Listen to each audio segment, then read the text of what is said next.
तू दारू प्यायला पैसे देत नाही मला. मी चाललोय विकायला. मावशी, अक्षय आयरे कुठे राहतो? हा इकडे बाजूला राहतो.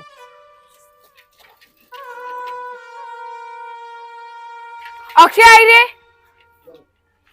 अरे भाऊ तू काय तू इथे राहते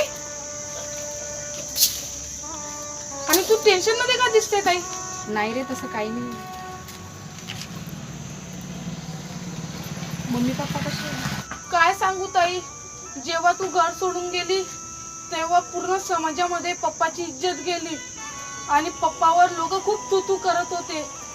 पप्पाला हे सहन न झालं म्हणून पप्पाला हार्ट अटॅक आला. आता घरी कोणीच नाही कमवणारा. पप्पा मला माफ करा पप्पा.